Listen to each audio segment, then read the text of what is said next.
두 소경을 고치심. 오늘의 본문 함께 읽어볼까요? 이에 예수께서 그들의 눈을 만지시며 이르시되 너희 믿음대로 되라 하시니. 아멘. 어린 여러분, 눈이 안 보이면 얼마나 답답할까요? 저는 안경을 쓰는데 안경을 벗으면 사물이 흐릿하게 보여서 굉장히 답답해요. 그런데 안경을 써도 아무것도 보이지 않으면 정말 살아가기가 어려울 것 같아요. 오늘은 두 소경을 고쳐주신 예수님의 이야기예요. 하루는 예수님께서 길을 가시는데 앞을 보지 못하는 두 사람이 따라오며 소리를 질렀어요. 다윗의 자손이여, 우리를 불쌍히 여겨주세요. 예수님께서 집 안으로 들어가시자 두 소경이 예수님 앞에 나왔어요. 내가 너희를 보게 할 수 있다고 믿느냐? 예수님이 물으시자 그들이 대답했어요. 네, 그렇습니다, 주님. 예수님께서는 그들의 눈을 만지시며 말씀하셨죠. 너희의 믿음대로 너희에게 이루어져라. 그러자 그들의 눈이 뜨였어요. 예수님께서는 이 일을 아무에게도 알리지 말아라 하고 당부하셨지만 두 사람은 참을 수가 없었어요. 나가서 예수님에 대한 소문을 사방에 퍼뜨리며 다녔답니다. 우리 예수님은 정말 대단하시지 않나요? 못 고치시는 병이 없으세요. 그런데 오늘 이야기에는 이해하기 조금 어려운 또 이상한 부분들이 있어요. 첫 번째로는 이 두 소경이 예수님을 다윗의 자손이여 하고 부른 거예요.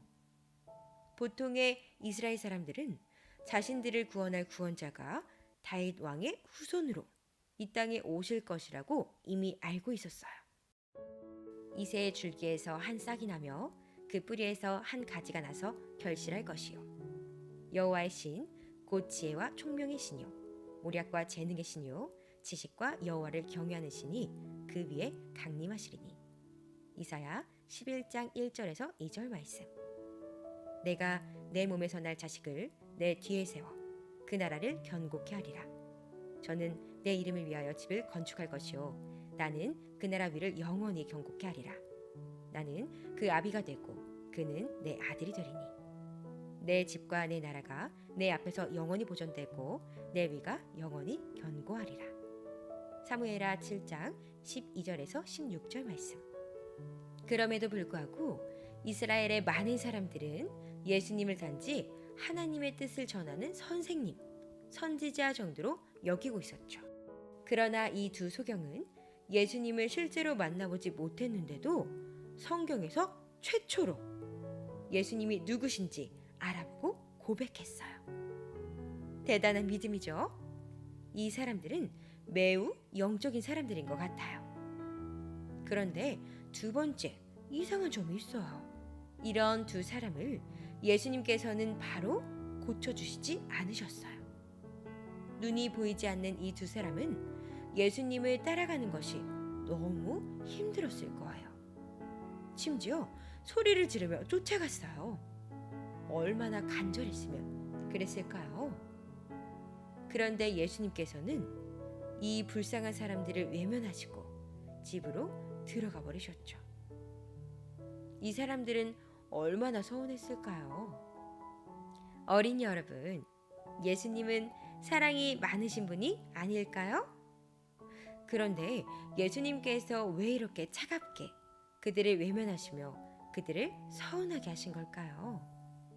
여러분, 예수님께서는 이들의 믿음을 다시 한번 견고히 하시기 위해 이렇게 하신 거예요. 어렵게 예수님이 계신 집으로 따라 들어온 이들에게 예수님께서 내가 너희를 보게 할 수 있겠다고 믿느냐? 라고 물어보셨어요. 그리고 너희의 믿음대로 너희에게 이루어져라 고 말씀하셨죠. 힘든 상황과 환경에도 불구하고 끝까지 예수님을 쫓아가며 제대로 믿으면 우리의 믿음대로 이루어지는 기적이 반드시 일어날 거예요. 어린이 여러분, 세상의 많은 사람들은 예수님을 그저 좋은 선생님 정도로 생각해요. 하지만 우리는 달라요. 예수님은 나를 구원하시려고 나의 모든 죄를 담당하시고 십자가에 못 박혀 죽으시고 3일 만에 부활하신 하나님의 아들, 독생자이시며 우리의 구원자가 되심을 믿어요. 뿐만 아니라 예수님은 오늘도 살아계셔서 우리와 함께 하시는 분이세요. 영혼을 구원해 주실 뿐 아니라 이 땅을 살아가는 모든 순간에 함께 하셔서 선한 길로 인도해 주신답니다. 오늘 이 하루도 우리의 창조주, 구원자가 되시며 우리 모든 인생의 인도자가 되시는 예수님과 함께하는 복 있는 친구들이 되기를 축복해요. 그럼 안녕.